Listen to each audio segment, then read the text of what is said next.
ஆண்டவராகிய இயேசு கிறிஸ்து பூமியில் இருந்த நாட்களில் அவர் வாயிலிருந்து புறப்பட்ட கேள்விகளை குறித்து தியானித்து கொண்டிருக்கிறோம். யோவான் எழுதின சுவிசேஷம் 5ஆம் அதிகாரம் 6ஆம் வசனத்தின் இறுதி பகுதி, இயேசு அவனை நோக்கி, நீ சொஸ்தமாக வேண்டும் என்று விரும்புகிறாயா என்று கேட்டார். எருசலேமில் பெதஸ்தா என்ற குளம் உண்டு. அதை சுற்றிலும் எல்லாவித வியாதியஸ்தர்களும் தங்கியிருப்பார்கள். ஏனெனில் தேவதூதன் ஒருவன் சில சமயங்களில் அந்த குளத்தில் இறங்கி தண்ணீரை கலக்குவான். கலங்கின பின்பு யார் முதலில் இறங்குவானோ அவன் எப்பேற்பட்ட வியாதியஸ்தனாக இருந்தாலும் பூரண சுகம் பெறுவான். அங்கே 38 வருஷமாய் வியாதிப்பட்டிருந்த ஒரு மனுஷனை பார்த்த ஆண்டவர் அவனை நோக்கி, சொஸ்தமாக வேண்டுமென்று விரும்புகிறாயா என்று கேட்டார். அதற்கு அவன், ஆண்டவரே, தண்ணீர் கலக்கப்படும் போது என்னை குளத்தில் கொண்டு போய் விடுகிறதற்கு ஒருவருமே இல்லை. நான் போகிறதற்குள்ளே வேறொருவன் எனக்கு முந்திக் கொள்கிறான் என்றான்.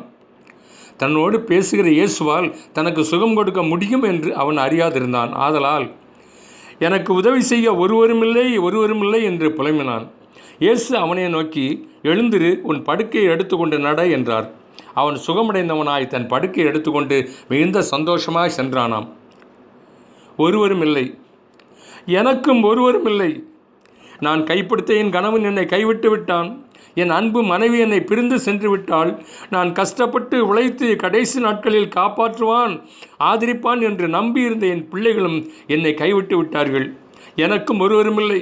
என்னை காண, எனக்கு ஆறுதலான ஒரு வார்த்தை சொல்ல, என் கண்ணீரை துடைக்க எனக்கும் ஒருவருமே இல்லை என்று இருக்கிற அன்பு சகோதரனே, சகோதரியே, அன்று 38 வருஷமாய் ஒருவருமில்லையே என்று வியாதி படுக்கையில் வேதனையோடு கண்ணீரோடு இருந்தவனை தேடி சென்று சுகமாக்கி ஆண்டவராய் இயேசு கிறிஸ்து உன்னை தேடி உன் அருகிலே வந்து நிற்கிறார். அவரிடம் சொல், எனக்கும் ஒருவருமில்லை ஆண்டவரே, என்னையும் கண்ணோக்கி பாரும் என்று. வருத்தப்பட்டு பாரம் சுமக்கிறவர்களே, நீங்கள் எல்லாரும் என்னிடத்தில் வாருங்கள், நான் உங்களுக்கு இளைப்பாறுதல் தருவேன் என்ற இயேசு கிறிஸ்துவை நம்பி அவரிடம் வா.